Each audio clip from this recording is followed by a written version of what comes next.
ਅਸੀਂ ਵਾਰਿਸ ਸ਼ਾਹ ਨੂੰ ਸਿਰਫ ਪੰਜਾਬੀ ਦਾ ਸ਼ਾਇਰ ਹੀ ਨਹੀਂ ਮੰਨਦੇ, ਬਲਕਿ ਉਹਦੇ 'ਤੇ ਬਹੁਤ ਸਾਰਾ ਜੇ ਅਸੀਂ ਗਰੇਵਾਲ ਸਾਹਿਬ ਦਾ ਜਿਹੜਾ ਕੰਮ ਮੌਜੂਦ ਹੈ, Waris Shah as a historian ਤੁਸੀਂ ਪੜ੍ਹ ਸਕਦੇ ਆ।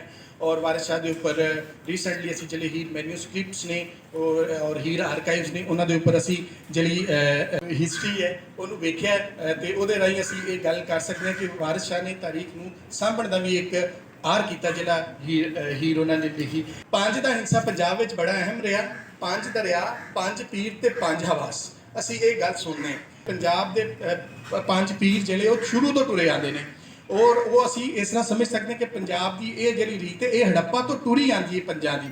ਔਰ ਇਹਨੂੰ ਅਗਰ ਮਜ਼ੀਦ ਅਸੀਂ ਖੋਲ ਕੇ ਵੇਖੀਏ ਤੇ ਨੈਣ ਸੁਖ ਨੇ ਉਹ ਪੰਜ ਪੀਰ ਜਿਹੜੇ ਨੇ ਉਹ ਦੱਸੇ ਨੇ, ਜਿਹਨੂੰ ਹੀਰ ਵਿੱਚ ਪੰਜ ਹਵਾਸ ਆਖਿਆ ਗਿਆ, ਜਿਹੜੀ 5 ਸੈਂਸਿਸ ਨੇ ਤੁਹਾਡੀਆਂ, ਇਹ ਵੀ ਆਖਿਆ ਗਿਆ। ਤੇ ਨਾਲ ਦੀ ਨਾਲ ਜਦੋਂ ਨੈਣ ਸੁਖ ਨੇ ਇਹਨਾਂ ਨੂੰ ਪੰਜਾਂ ਪੀਰਾਂ ਨੂੰ ਦੱਸਿਆ, ਇੱਕ ਤੇ ਹੈ ਮਾਤਾ ਰਾਣੀ, दूसरा सप्पा वाला पीर, तीजा गावां वाला पीर, चौथा सखी सरवर ते पंजवां ख्वाजा खिजर।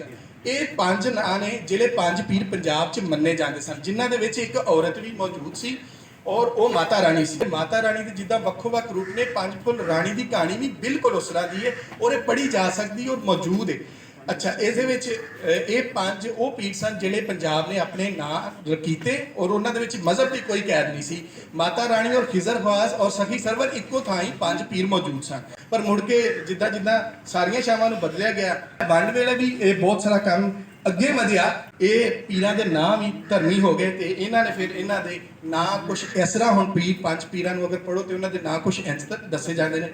ख्वाजा खिजर, बाबा फरीद, हज़रत बहाउद्दीन ज़िक्रिया मुल्तानी, सैयद जलालुद्दीन बुखारी ते लाल शहबाज। ये नां हुण ने जिहड़े इन्हां दे मोड़ के रखे गए नां, जबकि पहले इन्हां दे नां जिहड़े मौजूद ने वो वेखे जा सकते हैं और ग्रंथां दे विच और पुराणियां सारे आर्काइव्स दे विच सानूं ये नाम मिलदे ने। मैनूं इंज लगदा कि ਜਿਹੜੀਆਂ ਤਹਿਜ਼ੀਬਾਂ ਦੇ ਵਿੱਚ ਬਾਦਸ਼ਾਹ ਜਾਂ ਮਜ਼ਹਬ ਮੌਜੂਦ ਸੀ, ਉਹਨਾਂ ਤਹਿਜ਼ੀਬਾਂ ਨੂੰ ਚੋਖਾ ਚੁੱਕਿਆ ਗਿਆ ਜਾਂ ਵੱਡਾ ਬਣਾ ਕੇ ਦੱਸਿਆ ਗਿਆ।